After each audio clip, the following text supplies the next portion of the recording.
Hello everyone, my name is İsmail I'm a second-year undergraduate physics student at Bilkent University and my ID number is 22402579.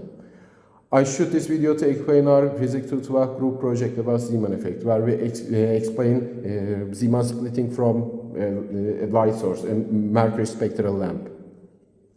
First of all, let me talk a little bit about the theory behind the Zeeman effect. You have two kinds of angular momentum for an electron around an atom. The first one is the orbital angular momentum and the second one is the spin angular momentum, and there are associated magnetic moments to them, and I have written the associated angular magnetic moments. And as you see, there is a gyromagnetic ratio in the spin part. So we combine them into an effective angular momentum, and we find an effective magnetic moment. For two electrons with different spins, you have the same energy in an atom due to the degeneracy of the Hamiltonian. But if you add a little bit of perturbation to the Hamiltonian, like a magnetic field, this degeneracy disappears. So you have two different energy levels. We have the eigenvalue equation for the JZ operator here. And we can apply this since it is made from the linear combinations of the JZ operator, the perturbation Hamiltonian. Maybe I should add a delta here. This is perturbation to the Hamiltonian due to the magnetic field.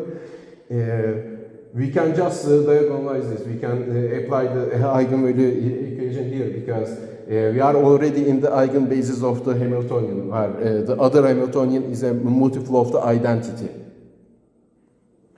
So if we just diagonalize this perturbation, we can find that it's easy. You can see here, just we plug this in here.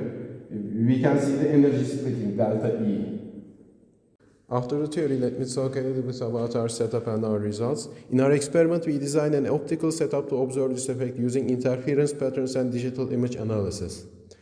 Our light source is a mercury spectral lamp, which emits several visible spectral lines, especially strong green, yellow, and blue lines.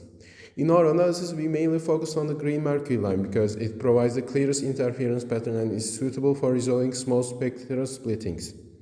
The lamp is placed inside a custom magnet holder that keeps two pairs of neodymium magnets separated by 14 millimeters. We use 4 N52 neodymium magnets, each with a diameter of 5 centimeters and a height of 1 centimeter. The mercury lamp passes directly through the center of the magnet assembly, so the plasma experiences a strong magnetic field.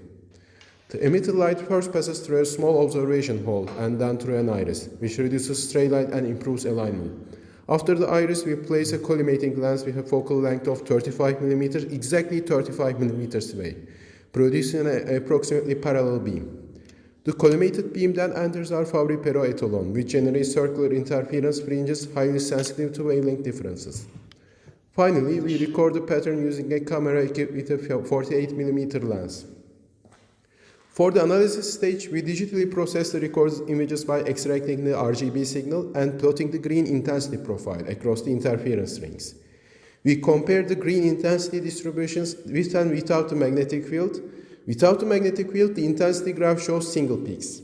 When the magnetic field is applied, these peaks split into closely spaced double peaks that are symmetric around the center. The splitting gradually disappears in the outer fringes because the peaks become harder to resolve at larger radii. Although our goal was to produce a magnetic field close to 1 Tesla, our magnet holder was slightly misaligned, which reduced the effective field strength. This is the main reason why the observed Zeeman splitting is relatively small. Despite this limitation, the consistent symmetric double splitting observed in the inner fringes provides clear experimental evidence of the Zeeman effect. Thank you for listening to me.